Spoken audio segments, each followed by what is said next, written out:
Assalamualaikum warahmatullahi wabarakatuh. Salam sejahtera bagi kita semua. Tabe, saya dari tim Bemut Podcast. Nah, perkenalkan saya Dandi Putra Perdana. Hari ini kita akan mengangkat topik yaitu sumpah yang dilupakan. Nah, hari ini kita bersama Presiden Mahasiswa Universitas Tadulako, Muhammad Wiranto Basatu yang biasa dipanggil Bung Anto. Bagaimana? Boleh perkenalkan diri dulu? Siap. Jadi perkenalkan, saya Muhammad Wiranto Basatu selaku Presiden Mahasiswa Universitas Tadulako. Hidup mahasiswa. Ya, hidup. Nah, memang kenapa kita mengangkat topik sumpah yang dilupakan? Karena hari ini bertepatan Hari Sumpah Pemuda. Nah, yang dimana Sumpah Pemuda ini adalah cikal bakal dari kemerdekaan Republik Indonesia. Nah, mungkin Bung Anto diundang di sini sebagai narasumber kita untuk podcast pada hari ini, bincang-bincang santai, lebih tepatnya. Nah, mungkin boleh dijelaskan sedikit tentang Sumpah Pemuda itu seperti apa dan bagaimana, apa makna dari Sumpah Pemuda, kenapa bisa terjadi Sumpah Pemuda, seperti itu. Mungkin boleh diantar sedikit. Ya, terima kasih. Bung Anto. Jadi sebenarnya saya ini segan juga mau bicara di sampingnya Bung Dani karena beliau sudah terlibat aktif dalam gerakan-gerakan mahasiswa, gerakan-gerakan rakyat jauh sebelum saya bergelut di dunia itu. Berikutnya ada lagi. Ya, jadi terkait makna dari Sumpah Pemuda, jadi yang bisa saya tarik kesimpulan bahwasanya yakni simbol awalnya adalah bagaimana pemuda-pemuda di masa sebelum kemerdekaan yakni ingin mempersatukan masyarakat Indonesia khususnya di golongan pemuda, karena melihat dalam posisi di tahun-tahun itu di mana kolonial Belanda itu menjajah bangsa ini, dan itu membuat psikologi masyarakat Indonesia itu merasa terbebani dengan hal itu. Nah, makanya dengan adanya gagasan pemuda yang ditepatkan dengan momentum deklarasi dari tanggal 28 Oktober di tahun 1928 ya. Jadi di situ adalah konsep persatuan untuk bangsa ini demi merebut kemerdekaan dari penjajahan di pada masa itu. Seperti itu dia bisa simpulkan terkait makna dari gagasan Sumpah Pemuda ini. Ya, sebenarnya gerakan-gerakan pemuda sebelum era Sumpah Pemuda itu bagaimana bisa sampai berkumpul dan menghasilkan kongres Sumpah Pemuda, Pak Pres? Ya, jadi kemarin yang sempat saya lihat di beberapa juga di Google di Google. Jadi kemarin kan di tanggal 1927 di situ kongres pertama yang dilakukan untuk menggagas terkait Sumpah Pemuda ini, di mana kesimpulan dari Muhammad Yamin dalam pembahasan kongres pertama, kekuatan rakyat Indonesia itu yang pertama digagas oleh dengan simbol dia harus mengenali kita punya sejarah, kemudian adat istiadatnya kita, kemudian pendidikan, kemudian ini kemauannya kita untuk berbangsa. Berarti penyatuan. Iya, penyatuan itu. Artinya dengan 5 itu adalah modal bangsa Indonesia untuk bagaimana kita menghadapi kemerdekaannya kita agar bisa mensejahterakan rakyat Indonesia. Seperti itu. Berarti memang dulu itu ada peran dari organisasi PI Pemuda Indonesia. Nah, jadi orang-orang PI ini adalah orang-orang yang berkuliah di luar negeri di Belanda. Nah, kemudian mereka adalah orang-orang yang menggagas Sumpah Pemuda. Nah, kemudian mungkin ada gerakan Budi Utomo, Pak Pres ya? Ya. Nah, bagaimana terkait gerakan Budi Utomo itu sendiri? Jadi kan kemarin di gerakan Budi Utomo kan yang kita ketahui bersama di tahun 1908 ya. Nah, jadi di situ kan Budi Utomo menggagas organisasi pemuda dengan beberapa kelompok-kelompok pemuda dan ingin bertujuan mengembangkan sistem pertanian, pendidikan dan apalah satu itu, pokoknya ada Kebudayaan. kebudayaan. Jadi 3 itu yang dia gagas kemarin. Dan itu berlangsung di 1908 dan kemudian berlanjut sampai di kongres-kongres itu mulai adanya kesadaran dari pemuda-pemuda Indonesia untuk mengeluarkan gagasan terkait konsep untuk mempersatukan bangsa ini untuk merebut kemerdekaan. Seperti itu. Berarti memang kan ada yang dinamakan organisasi-organisasi kepemudaan daerah seperti apa namanya nih, Jong Ambon, Jong Betawi, Jong Java, Jong Celebes, Jong Minahasa. Nah itu sebenarnya peran-peran mereka di situ itu seperti apa pada saat era Sumpah Pemuda? Karena kita tahu bersama bahwa mereka itu kan merupakan organisasi-organisasi kedaerahan. Nah mungkin peran-perannya pada saat itu mereka apa? Apakah mereka mendesak segera diadakan kongres atau seperti apa? Atau mereka langsung berjuang melawan Belanda?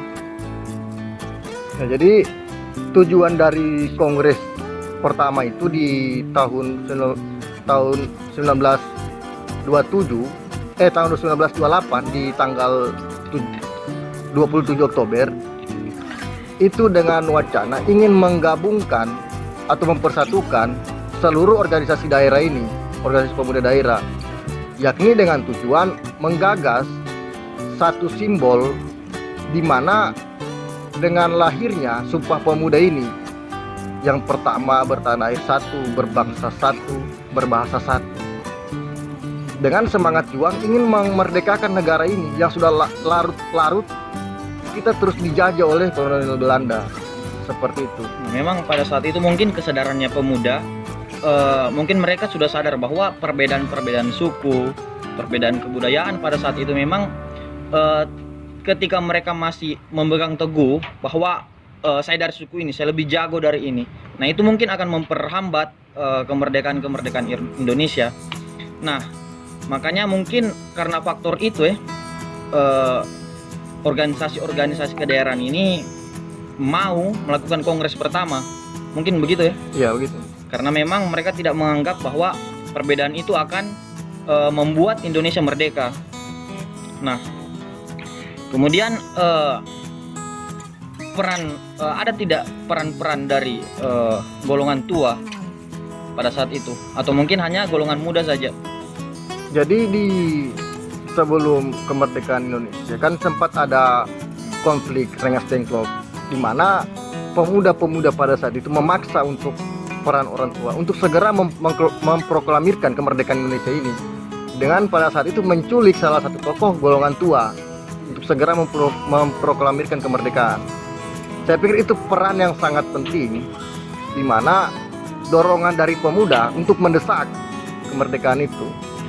Karena melihat kondisi dan situasi memang diharuskan untuk kita segera memproklamirkan kemerdekaan. Begitu dia.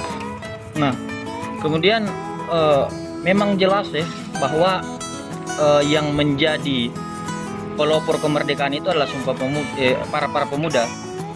Nah, kemudian menurut saya nih, dan juga saya pernah baca bahwa kemerdekaan Indonesia ini bukan didapatkan seutuhnya dari perang, tapi ada negosiasi-negosiasi dan juga apa namanya ini, kalau kita keluar negeri kayak apa namanya, diplomasi. Nah, ada jalur-jalur diplomasi yang dilakukan oleh pemuda-pemuda pada saat itu sehingga kita bisa mendapatkan kemerdekaan.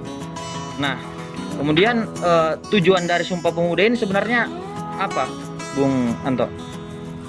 Jadi sebenarnya tujuan dari Sumpah Pemuda ini kan sebenarnya seperti yang saya jelaskan tadi, bahwasanya untuk mempersatukan kita punya konsep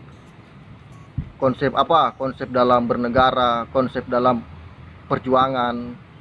Karena begini, di dalam situasi yang sangat tidak memungkinkan, di saat kita keterpurukan olehnya adanya penjajahan, artinya semua masyarakat itu lebih mementingkan kehidupannya masing-masing. Nah, dengan melihat situasi itu dan juga melihat situasi bagaimana proses pendidikan yang ada pada saat itu. Artinya kan dari Sumpah Pemuda ini kan beberapa pemuda berkumpul dengan organisasi daerah. Itu bagaimana caranya menyelesaikan persoalan yang ada di bangsa ini. Salah satunya adalah perpecahan, kemudian terkait pendidikan. Kenapa kita punya negara terus dijajah? Karena kita punya ilmu pengetahuan yang belum cukup untuk menghadapi persoalan ini. Seperti itu. Saya pikir terkait pemuda berkumpul dan menggagas Sumpah Pemuda ini sangat bernilai lebih. Justru sampai sekarang gerakan-gerakan pemuda itu yang membakar kita punya semangat juang itu dari ini deklarasinya teman-teman di orang-orang yang mendahulu kita sebagai pemuda-pemuda itu. Memang darahnya kita darah pejuang, makanya sampai hari ini masyarakat Indonesia itu masih memiliki hati nurani yang besar ketika ada hal-hal yang menindas. Nah, kemudian memang mungkin pada saat itu mungkin rasa-rasa kedaerahan mungkin yang sangat tinggi, perbedaan-perbedaan suku. Nah, kemudian Pak Pres mungkin bisa sedikit diberikan apa perbedaan antara pemuda pada saat itu dan pemuda sekarang. Artinya kan kita melihat kondisi pada saat itu tidak sama dengan kondisi yang ada sekarang. Mungkin bisa pandangannya sedikit dari Presiden Mahasiswa terkait perbedaan kondisi antara pemuda pada saat sebelum era kemerdekaan dan pada saat ini. Jadi terkait kondisi peran pemuda di sebelum kemerdekaan maupun pasca kemerdekaan, terus di era reformasi dan sampai saat ini, saya pikir itu itu dia ada sedikit perubahan, di mana perbedaan situasi sebenarnya dari gerakan pemuda di tahun 1928 dengan pemuda yang sekarang ini, di mana di pemuda di tahun 1928 itu memang diharuskan untuk kita bekerja lebih ekstra, di mana hari ini pada saat itu memang betul-betul tendensi dari kolonial Belanda yang membuat kita keterpurukan yang sampai berlarut-larut, dan itu mulai mereka pecahkan. Jadi di setiap masa itu kan mempunyai beberapa berbeda-beda kita punya situasi dan kondisi. Jadi di tahun 1928, kemudian di pasca kemerdekaan, di runtuhnya Orde Baru, di reformasi kemarin kan di 98, dan sekarang kita berada di era yang sangat kalau bisa kita bilang semua informasi terbuka, di semua ilmu pengetahuan terbuka. Tapi kalau saya lihat perbandingan, malahan gerakan mahasiswa itu menurun secara drastis. Kalau pendidikan hari ini sudah banyak ada yang gratis, ada yang itu dia. Jadi kenapa sampai bisa seperti itu? Nah, sedangkan seperti yang Bung Dandi jelaskan tadi, bahwasanya pendidikan hari ini adalah bisa kita akses dengan di beberapa ruang. Akses pendidikan saat ini kan tidak sama dengan akses pendidikan pada saat itu kan. Nah, sebenarnya kan pada saat sebelum era kemerdekaan itu akses pendidikan itu lebih sulit, karena hanya orang-orang mampu yang bisa mengakses pendidikan. Beda dengan sekarang kan. Walaupun mungkin ada beberapa perguruan tinggi ataupun sekolah-sekolah yang masih menerapkan sistem pembayaran, dan juga tidak ada, mungkin ada beberapa orang yang belum dapat beasiswa untuk melanjutkan sekolah. Tapi kan kita lihat lagi akses pendidikan hari ini lebih gampang diakses daripada pada saat itu.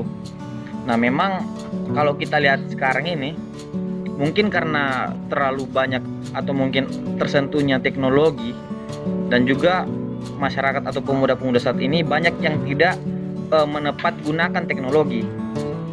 Nah, mungkin ada kaitannya teknologi dengan pemuda hari ini.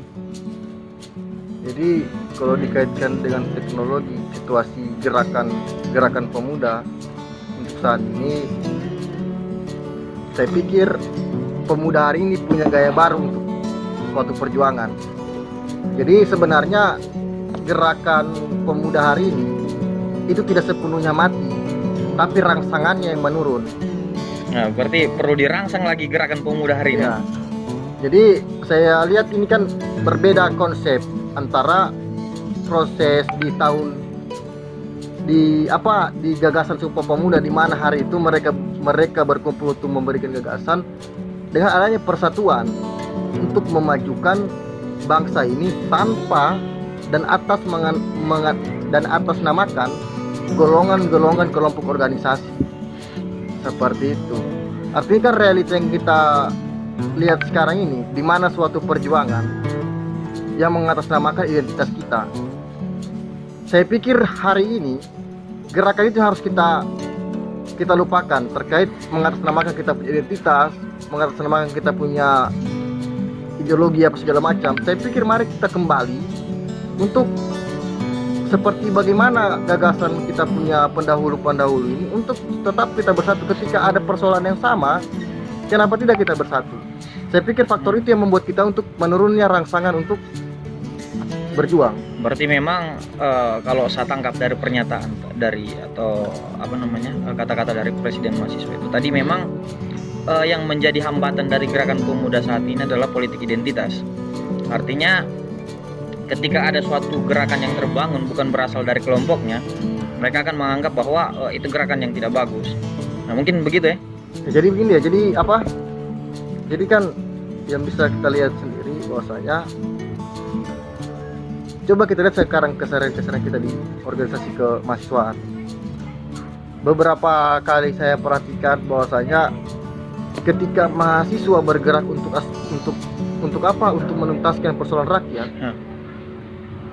Dan ketika organisasi lain ingin gabung, ataupun OKP, ataupun buruh apa segala macam, mereka tidak mau untuk gabung dengan menutup diri ya? Menutup diri. Padahal kalau dipikir kan yang kita perjuangkan juga haknya mereka. Seperti kan sebenarnya kan ketika kita punya perjuangan dan kita punya sistem dalam mobilisasi massa dengan masif, dengan bergabungnya semua kelompok-kelompok dengan tujuan yang sama, itu akan bisa menghasilkan hasil yang lebih bagus. Kalau gerakan itu semakin besar semakin kuat ya. Ya. Nah, sebenarnya memang mungkin ada hal-hal yang semisal perbedaan ideologi mungkin ya, yang menjadi hambatan gerakan hari ini. Karena mungkin ada beberapa, kalau saya lihat hari ini menurut pandanganku, mungkin hari ini tuh ada beberapa lembaga-lembaga yang saling anti atau saling tidak menyukai karena mungkin perbedaan ideologi atau perbedaan mazhab ilmu. Mungkin ada yang belajar dari timur, ada yang belajar dari barat. Nah, dan mereka anti bahwa saya dari timur maka saya lebih pintar, sedangkan kamu dari barat kamu belum tentu sepintar saya. Nah, itu sebenarnya yang menjadi hambatan gerakan hari ini. Bahkan bukan hanya di mahasiswa, di gerakan rakyat pun mungkin masih ada hal-hal seperti itu, saling anti. Nah, karena memang sekarang ini mahasiswa, kalau saya lihat ya, saya mungkin sebagai mahasiswa juga hari ini itu melihat mahasiswa itu lagi asik-asiknya menikmati teknologi, ataupun juga lagi menikmati masa-masanya sebagai seseorang yang terdidik, sehingga merupakan permasalahan-permasalahan yang berkaitan dengan rakyat. Nah, jadi memang pemuda ini kan erat kaitannya dengan mahasiswa.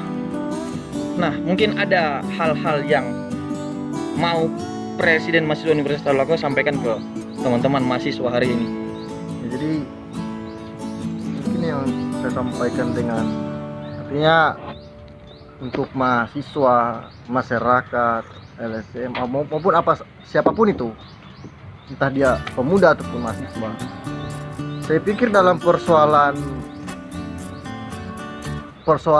bangsa ini yang harus kita pecahkan bersama, ketika kita punya tujuan sama untuk mendobrak posisi pemerintahan, jadi tidak ada satupun yang bisa menghalangi kita untuk bersatu.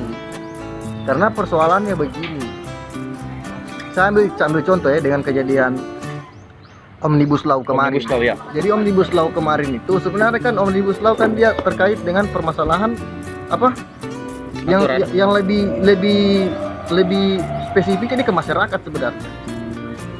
Artinya kan ketika ada kelompok masyarakat yang mau gabung dalam aksi mahasiswa, kenapa tidak kita harus bergabung? Ketika kita sudah dipertemukan dengan kita punya konsep dan tujuan itu sama, kita harus bergabung. Cuman biasa yang kita kasih gambaran dengan teman-teman mahasiswa bahwasanya kenapa mereka tidak mau bergabung dengan kelompok-kelompok yang ada di luar dari garis kemahasiswaan, organisasi kemahasiswaan. Yang pertama, mereka mengantisipasi bahwasanya jangan sampai ada pengkhianat-pengkhianat yang berusaha masuk dalam lingkaran idealisme mahasiswa. Jadi di mana yang dikenal bersama bahwasanya mahasiswa ketika bergerak dalam hal perjuangan itu adalah aspirasi rakyat yang tidak bisa diintervensi dari pihak manapun. Mungkin pikiran subjektif yang ada nih. Ya. Mungkin walaupun tanpa bukti, mungkin kadang walaupun saya sendiri kadang melihat orang itu mungkin dia ini ada maksud tujuannya datang ke kita. Nanti ketika kita aksi mereka mengklaim kayak begitu mungkin ya. Atau tidak, takutnya dari gerakan-gerakan hari ini adalah ketika gerakannya besar nanti ada orang-orang lain yang mengklaim bahwa mereka yang mempelopori, mereka yang punya gerakan ini, atau bagaimana Pak Pres? Kalau permasalahan itu tidak jadi permasalahan karena kita punya substansi yang kita mau angkat dalam persoalan ini. Bagaimana kita punya tuntutan untuk supaya dituntaskan. Nah, itu sebenarnya kita punya substansi dalam gerakan mahasiswa, bukan mencari toko, karena persoalan toko dengan sendirinya akan muncul ketika elektabilitasnya betul-betul bergerak dengan hati ikhlas. Seperti itu dia. Jadi biarpun dari kelompok-kelompok manapun yang mengklaim bahwasanya itu hasil dari gerakannya, itu tidak jadi soal karena akan terbuktikan dengan sendirinya. Akan terbuktikan dia bahwa dia betul yang memimpin suatu gerakan ini kan. Nah, itu juga menjadi permasalahan pemuda mahasiswa hari ini. Alergi terhadap gerakan-gerakan lain selain dia mungkin ya. Nah, ya jadi itu tadi ya berarti kesimpulan dari kita hari ini memang bahwa pemuda hari ini itu harus bisa melegowokan diri untuk menyatu dengan berbagai elemen gerakan mulai dari masyarakat, pemuda bahkan LSM NGO selama itu tidak merugikan gerakan mahasiswa pada hari ini. Selagi kita satu tujuan. Nah, jadi intinya pernyataan dari jadi presiden mahasiswa tadi itu adalah bagaimana caranya kita bisa mencapai titik ini dengan jalan yang sama atau gerakan yang sama. Walaupun kita dari berbagai latar belakang yang beda, yang penting kita punya tujuan itu sama, yaitu mendapat hak-hak yang kita tuntut selama melakukan gerakan atau mungkin melakukan hal-hal yang bisa kita capai, tujuan kita capai gitu. Nah, mungkin ada closing statement dari Presiden Mahasiswa Universitas Tadulako. Jadi kalau closing statement dari saya, jadi untuk teman-teman pemuda, mahasiswa maupun masyarakat Indonesia, mari kita jaga semangat juang dari gagasan dari pemuda-pemuda pendahulu kita, di mana pemuda berkumpul di tahun 1928 yakni ingin bagaimana supaya masyarakat Indonesia itu bersatu untuk melawan kolonial Belanda dan memerdekakan bangsa ini. Dan itu terbukti di beberapa gerakan pemuda mahasiswa. Yang pertama di gerakan Orde Lama dan kemudian gerakan Orde Baru di mana runtuhnya ini rezim Soeharto. Artinya kan di gerakan-gerakan seperti itu kan yang bisa secara jelas kita lihat di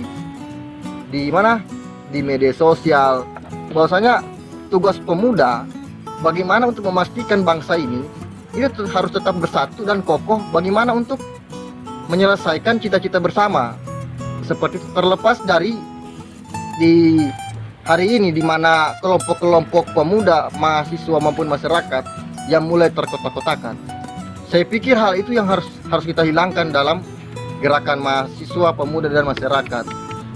Karena sesungguhnya substansi dari gerakan mahasiswa bukan dinilai dari kelompok mana yang berjuang, bukan dilihat dari sisi apa dia bergerak, tapi bagaimana supaya kita punya persatuan dalam membangun bangsa, yakni untuk mensukseskan ketika ada persoalan-persoalan di masyarakat itu melalui kelompok-kelompok ini yang bisa bersatu, yang bisa untuk memastikan bangsa ini berjalan dengan cita-cita yang telah dikonsepkan dari bapak-bapak di sebelum kemerdekaan. Seperti itu dia. Dan juga untuk kita semua mahasiswa, saya harap ke depannya ketika ada persoalan di negara ini, khususnya di Sulawesi Tengah lah, bagaimana ketika hal itu terjadi di luar kampus dan itu dimotori oleh gerakan-gerakan masyarakat maupun gerakan-gerakan organisasi UKP, marilah kita untuk bersolidaritas. Ketika itu mereka punya yang mereka tuntut, masuk secara rasional ke kita, dan jangan menutup diri dengan gerakan itu. Terlepas dari kepentingan apa mereka, ketika itu tujuannya satu, kita harus legowo dan berjuang bersama-sama seperti apa yang telah digagas oleh pemuda-pemuda sebelumnya. Olehnya saya pikir maksud dari kawan-kawan tadi dengan tema apa? Sumpah yang dilupakan. Sumpah yang dilupakan artinya melihat realita masyarakat hari ini. Seperti itu dia. Dengan itu sekian dari saya. Saya ucapkan banyak-banyak terima kasih. Semoga dengan adanya topik pembahasan ini bisa menyadarkan kembali kita punya tujuan bersama sebagai anak-anak muda yang kedepannya akan membangun bangsa ini. Sekian dari saya. Assalamualaikum warahmatullahi wabarakatuh. Hidup mahasiswa. Hidup. Nah, jadi memang tadi saya ambil kesimpulan dari pernyataan Presiden Mahasiswa Universitas Tolak. Memang pada saat itu memang yang menjadi permasalahan utama pemuda itu adalah penjajahan. Nah, kenapa pemuda-pemuda hari itu mau datang bersatu melakukan kongres? Karena memang ada musuh bersama. Ada musuh bersama dari pemuda setiap daerah. Nah, sedangkan hari ini yang menjadi permasalahan kita itu adalah pemuda-pemuda mahasiswa hari ini masih terkotak-kotakan dengan ideologi yang berbeda, mungkin kondisi latar belakang organisasi yang berbeda. Nah, sehingga mungkin faktor itu yang menyebabkan gerakan pemuda hari ini alergi terhadap gerakan-gerakan lain selain gerakannya mereka. Nah, memang sebenarnya kalau kita mau memperbaiki gerakan ini, kita harus memiliki hal-hal yang ingin kita perjuangkan bersama. Karena memang saat itu mereka memiliki musuh bersama, yaitu penjajahan atau penjajah. Nah, saat ini mungkin karena ada yang merasa mungkin di pihak kiri, ada yang merasa di pihak kanan, sehingga tidak memiliki musuh bersama, sehingga gerakan mahasiswa hari ini masih terkotak-kotakan. Ada biasa guyonan-guyonan yang saya dapatkan ketika berdiskusi dengan Pak Pres. Mungkin bisa disampaikan sedikit Pak Pres terkait kenapa kau tidak lahir yang itu.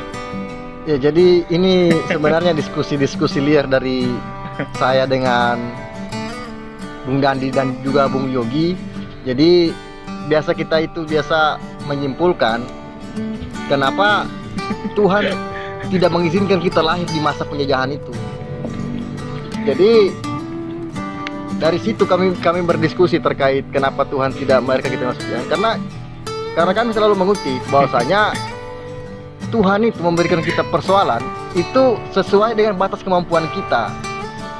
Jadi kalau macam misal Bung yang lahir pada saat itu tapi tewas.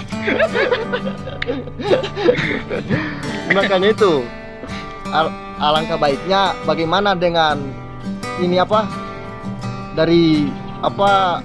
gagasan dari kuis dari Soekarno. Dia bilang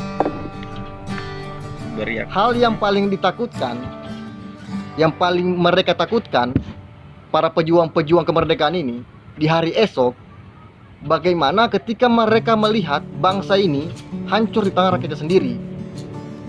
Seperti itu.